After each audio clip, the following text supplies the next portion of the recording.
The only people who don't want to disclose the truth are people with something to hide. Other than that, I'm going to give some leading questions here. I've had some wild people on this show the last couple of weeks. I've had members, they know who they are, who say, I really can't say with my lips that this man, Barack Obama, was legitimately elected president. They choke on that. How many are there in the Congress on your side that represent that sort of rejectionist front? We don't like this guy. We don't like anything with his name on it. We want him to get out of here. We want to erase his record as if he were never here. Congressman King, how many people are like that? They want to put the Barry Bonds asterisk next to this guy. He really didn't hit these home runs. They had a problem. We wish he'd never come.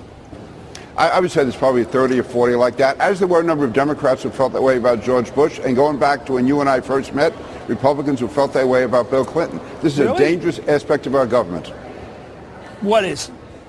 The fact that we have people who are willing to demonize the President of the United States because he's in a different party. When I got elected in '92, I had Republicans elected with me who said they would never enter the White House for even a social event so long as Bill Clinton was president. Then when George Bush was there, you had Democrats who had this Bush obsession. And now, obviously, with President Obama, it's definitely there. There's no doubt about it. Well, they missed some good times with Bill, didn't they? That's right.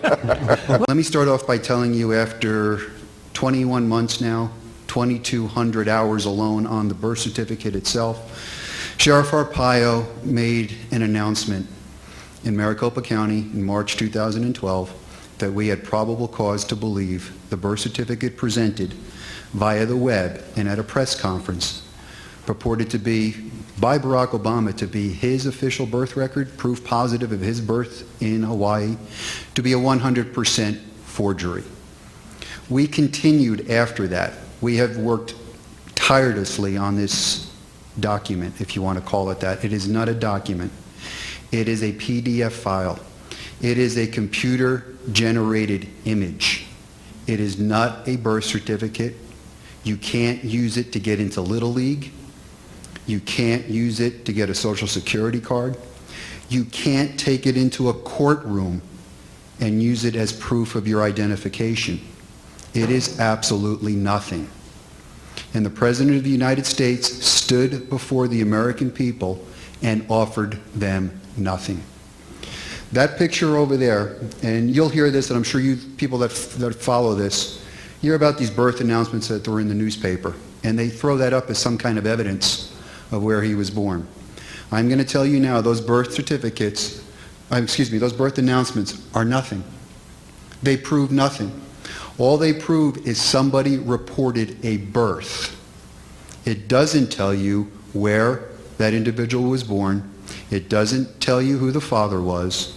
It doesn't tell you much. It tells you that someone reported a birth event.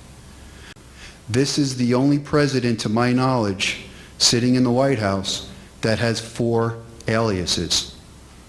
Barack Hussein Obama, Barry Obama, Barry Soetoro, and Soe Barka. I don't know what a Soe Barka is, but it was on a passport. That's 4 that I know of. That individual sitting in that White House today could not pass a background check for any of your departments. That's a scary thing. Our work has been checked off and verified by a certified forensic document examiner who's testified in numerous trials as an expert.